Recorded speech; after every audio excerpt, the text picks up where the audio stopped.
So I often get asked, what's the difference between ADD, attention deficit disorder, and ADHD, attention deficit hyperactivity disorder? With the classical answer being, well, people with ADD just aren't as hyperactive, right? The truth is that ADD actually doesn't even exist anymore. That's right, there are actually 3 different subtypes to ADHD now, none of which are called ADD, that are all quite unique and different from one another. The truth shall set you free! Stay tuned if you want to find out why ADD is now an outdated term, which subtypes of ADHD exist, and which one you might have.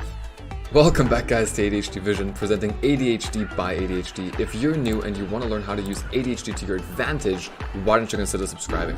ADD was the first name coined for our brains, which then, from 2013 onwards, evolved into ADHD. Traditionally, inattentive symptoms of attention deficit, like trouble listening or managing time, were diagnosed as ADD. Hyperactive and impulsive symptoms were associated with the term ADHD. So, regardless of if we exhibit hyperactive symptoms or not, we now have a form of ADHD, not ADD.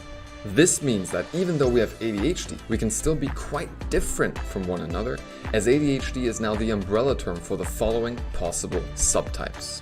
Now guys, I highly encourage you to stick around until the end in order to find out which subtype you might be. Number 1, primarily inattentive, which people typically used to refer to as ADD. If you have inattentive ADHD, you will not be hyperactive or impulsive and might have gotten misdiagnosed with a mood disorder or with anxiety in adults. Wish that I could bake a cake made out of rainbows and smiles and we'd all eat it, be happy. She doesn't even go here! ADHDers of this subtype, at least from the outside, come off as lazy, disinterested, or forgetful. In the description, you will find the criteria you need to tick in order for you to be diagnosed with a subtype. Be sure to check it out down below if you want to find out. Recognizing inattentive ADHD is key to preventing a lifetime of low self-esteem and shame, as you might often make careless mistakes, lose interest quickly, and have difficulty following verbal instructions, which then, as we often talk about on this channel, can lead to criticism, etc. If this is you, I just want to quickly let you know that it is not too late to turn those low feelings around.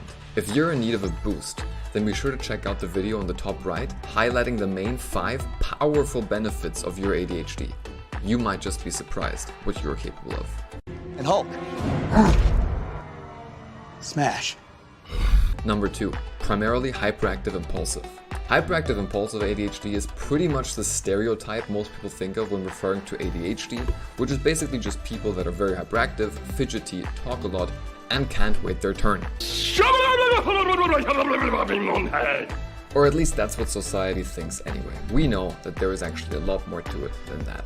Now, even though this subtype represents the stereotype of ADHD, it's funnily enough also the least common subtype. All of the symptoms, again, for this type can be found down below. Number 3, combined. Lastly, combined type ADHD occurs, you guessed it, when someone has 6 or more symptoms of the inattentive and 6 or more symptoms of the hyperactive impulsive type.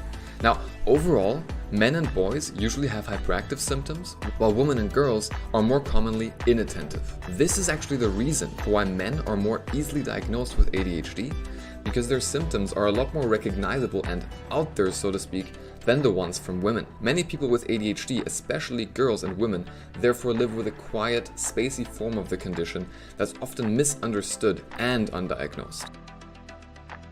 Which subtype do you think you are? Be sure to let me know in the comments down below. I would be really interested to find out.